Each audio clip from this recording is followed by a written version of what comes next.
الحمد لله رب العالمين والصلاة والسلام على سيد الأنبياء والمرسلين أما بعد فأعوذ بالله من الشيطان الرجيم بسم الله الرحمن الرحيم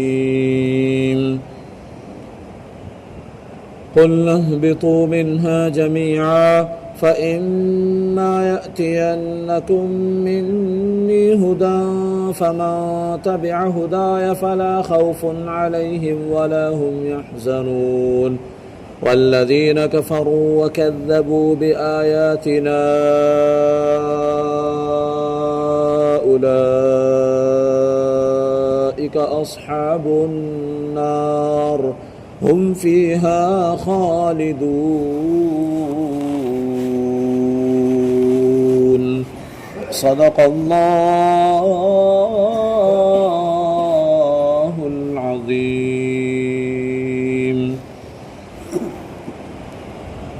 آئیے جس طریقے سے میں درود و سلام کے صیغے پڑھاؤں آپ بھی ان درود و سلام کے صیغوں کو مل کر دہرائیں. الصلاۃ والسلام علیک یا رسول اللہ وعلی آلک واصحابک یا حبیب اللہ. صلاۃ والسلام علیک یا نبی اللہ وعلی آلک واصحابک یا نور اللہ. نویت سنت الاعتکاف. پیارے پیارے اسلامی بھائیوں، جب بھی مسجد میں داخل ہوا کریں یاد کر کے اعتکاف کی نیت کر لیا کریں. اس کا فائدہ یہ ہوگا کہ آپ جب تک مسجد میں رہیں گے اعتکاف کی نیت کی برکت سے ہر سانس کے بدلے آپ کے نامہ اعمال میں 10 نیکیاں لکھی جاتی رہیں گی. اللہ پاک کلام مقدس میں ارشاد فرماتا ہے، اور ہم نے فرمایا تم سب جنت سے اتر جاؤ، پھر اگر تمہارے پاس میری طرف سے کوئی ہدایت آئے تو جو میری ہدایت کی پیروی کریں گے انہیں نہ کوئی خوف ہوگا اور نہ وہ غمگین ہوں گے، اور وہ جو کفر کریں گے اور میری آیتوں کو جھٹلائیں گے وہ دوزخ والے ہوں گے، وہ ہمیشہ اس میں رہیں گے، یعنی دوزخ میں رہیں گے. ہدایت الہی کی پیروی کرنے والے ہدایت الہی کے پیروکاروں کے لیے بشارت ہے کہ انہیں نہ تو قیامت کی بڑی گھبراہٹ کا خوف ہوگا اور نہ وہ غمگین ہوں گے، بلکہ بے غم جنت میں داخل ہوں گے. بے غم جنت میں داخل ہوں گے. یہاں جمع کے صیغے کے ساتھ سب کو اترنے کا فرمایا. اس میں حضرت سیدنا آدم علیہ السلام، حضرت سیدنا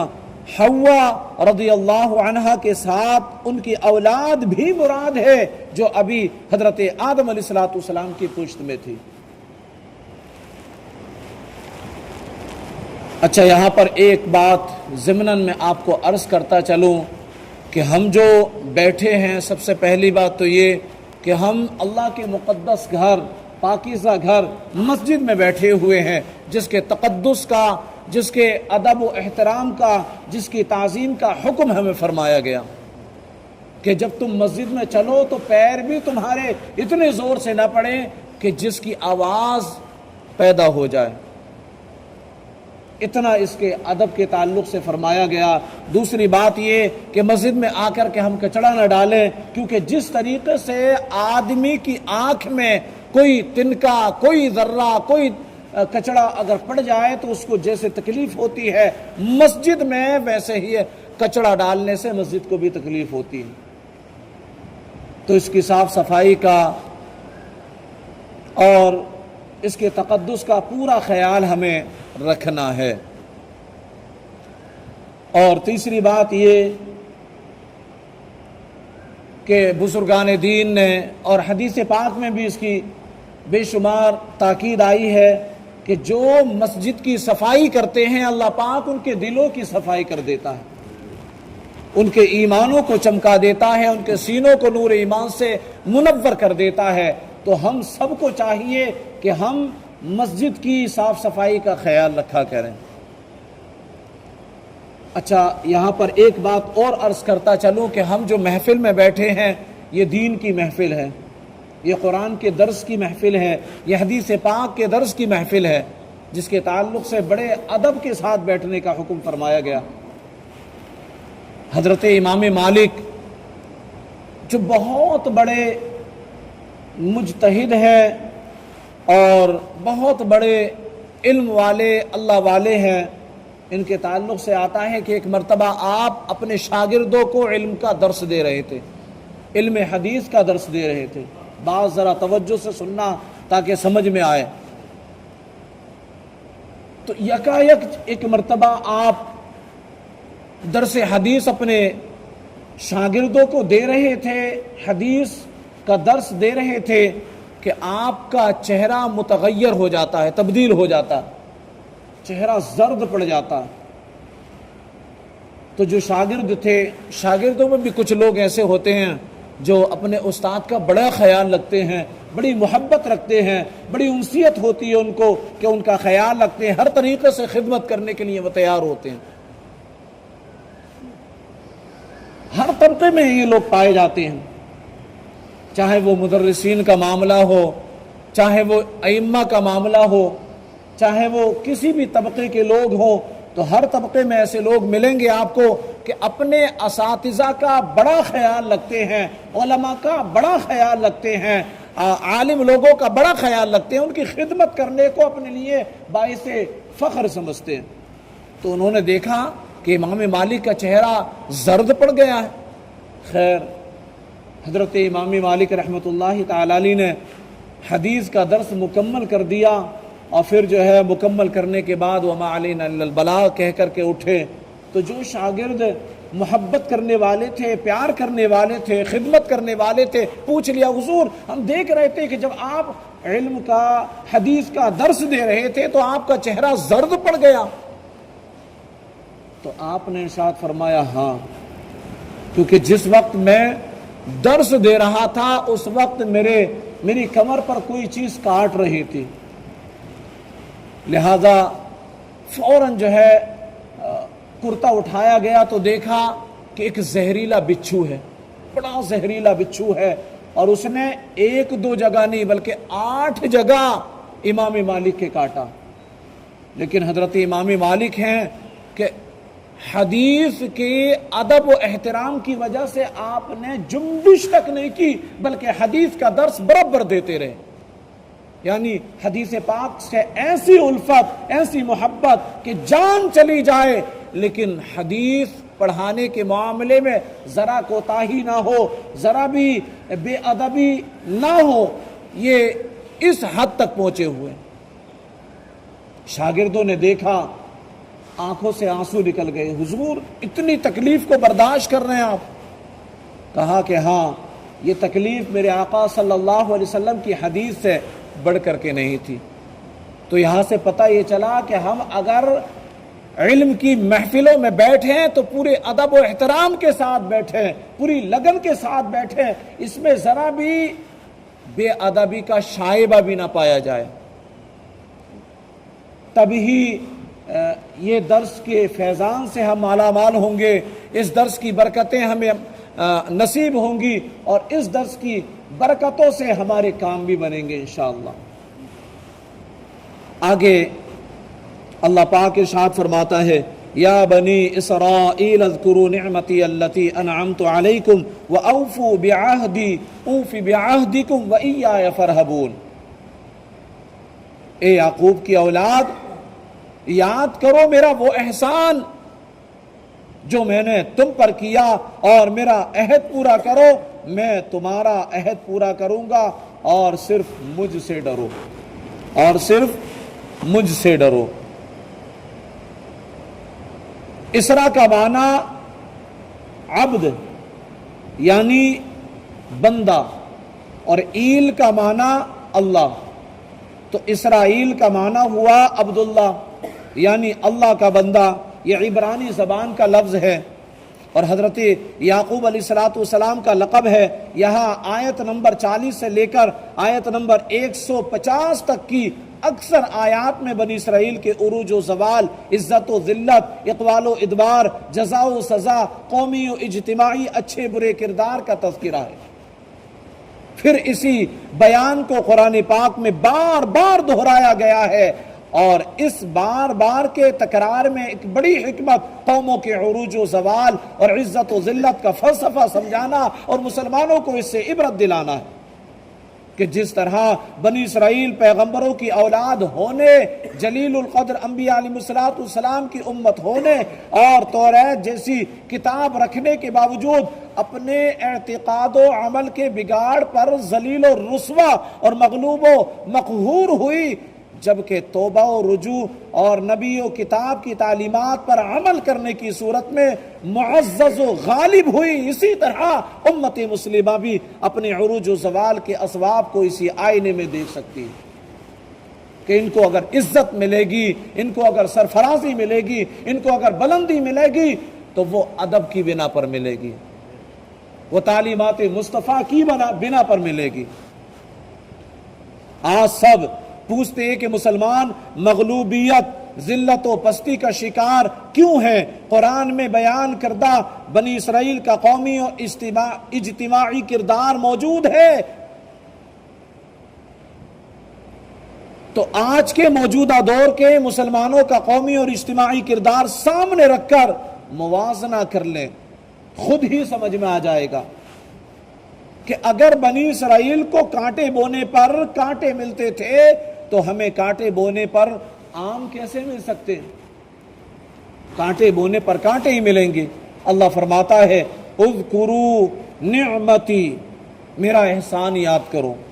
اس آیت میں بنی اسرائیل کے زمانے کے یہودیوں کو مخاطب کر کے ان سے فرمایا گیا، اے بنی اسرائیل میرے وہ احسان یاد کرو جو میں نے تمہارے آبا و اجداد پر کیے، جیسے انہیں فرعون سے نجات دی، ان کے لیے دریا میں گزرنے کے لیے پناہ گاہ دے دی، راستہ دے دیا، بادل کو ان پر سائبان بنا دیا، کھانے کے لیے ان پر منسلوا اتارا، ان کے لیے پانی کے چشمے جاری کیے، انہیں طاقتور قوموں پر فتح عطا فرمائی، توریت جیسی عظیم کتاب انہیں عطا فرمائی، اور میرا وہ احسان یاد کرو جو میں نے تم پر کیا کہ تمہیں اپنے حبیب صلی اللہ علیہ وسلم کا زمانہ عطا فرمایا کہ جن کی آمد کی بشارت توریت میں موجود ہے، انجیل میں موجود ہے اور توریت و زبور میں موجود ہے۔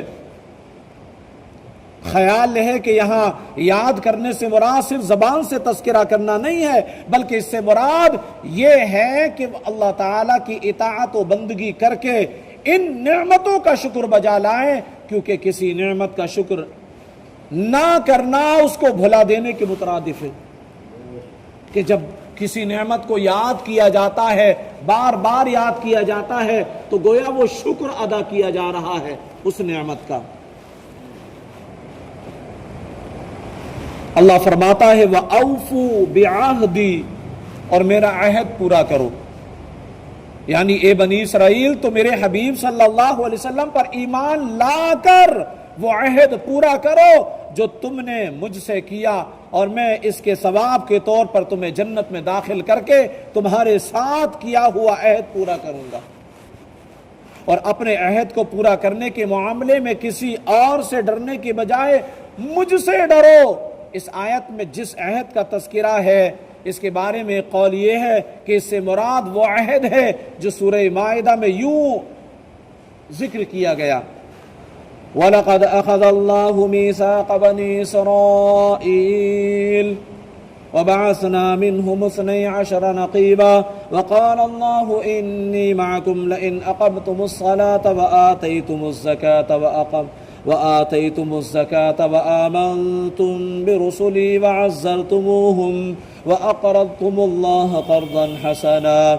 قرضا حسنا لأكفرن عنكم سيئاتكم ولأدخلنكم جنات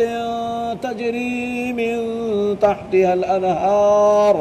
فمن كفر بعد ذلك منكم فقد ضل سواء السبیل۔ فرمایا بے شک اللہ نے بنی اسرائیل سے عہد لیا اور ہم نے ان میں 12 سردار قائم کیے، اور اللہ نے فرمایا بے شک میں تمہارے ساتھ ہوں اگر تم نماز قائم رکھو، زکوٰۃ دیتے رہو، میرے رسولوں پر ایمان لاؤ، ان کی تعظیم کرو اور اللہ کو قرض حسن دو، تو بے شک میں تم سے تمہارے گناہوں کو مٹا دوں گا اور ضرور تمہیں ان باغوں میں داخل کروں گا جن کے نیچے نہریں جاری ہیں۔ تو اس عہد کے بعد اس عہد کے بعد تم میں سے جس نے کفر کیا تو وہ ضرور سیدھی راہ سے بھٹک گیا۔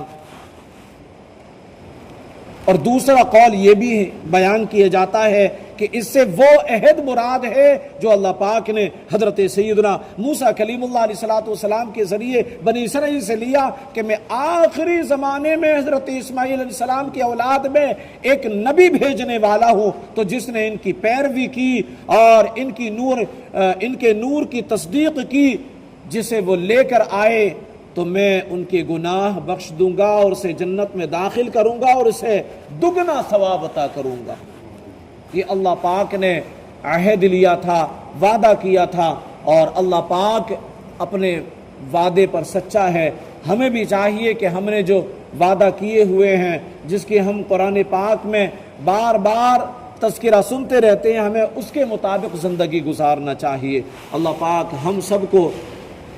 شریعت و سنت کے مطابق زندگی گزارنے والا بنائے، آمین بجاہ النبی الامین صلی اللہ علیہ وسلم۔ الحمدللہ رب العالمین والصلاة والسلام علی سید المرسلین۔ یا رب مصطفیٰ رسول کریم صلی اللہ علیہ وسلم کے واسطے ہمارے والدین کی، ہمارے استاد و پیر کی اور ساری امت مسلمہ کی مغفرت فرما دے۔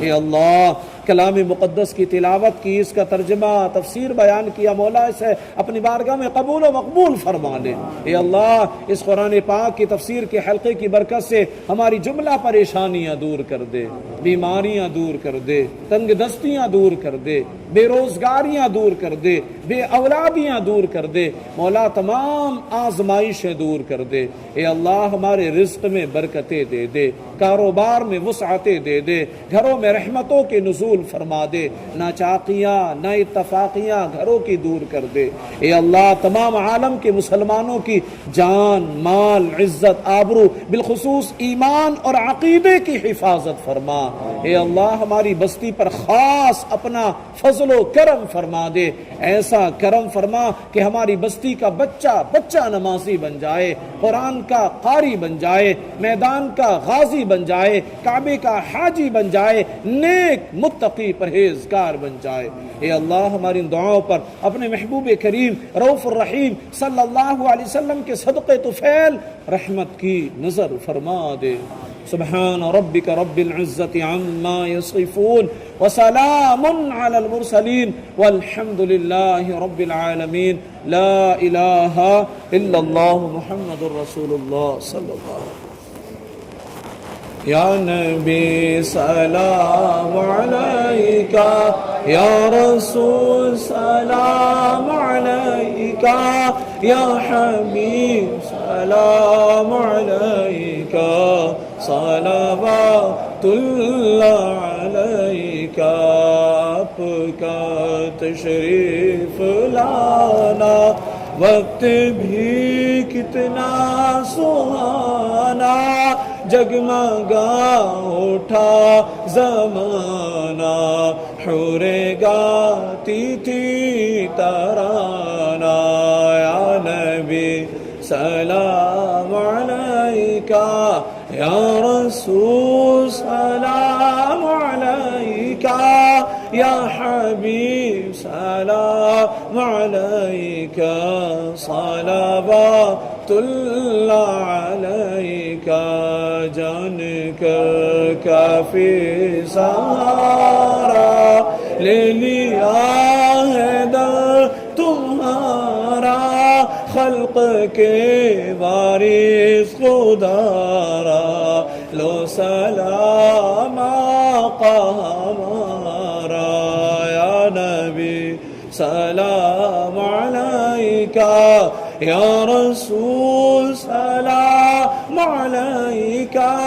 یا حبیب سلام علیکہ، صلوات اللہ علیکہ، صلاة والسلام علیکہ یا رسول اللہ، صلاة والسلام علیکہ یا حبیب اللہ، والصلاة والسلام علیکہ یا نبی اللہ، وعلی آلک واصحابک یا نور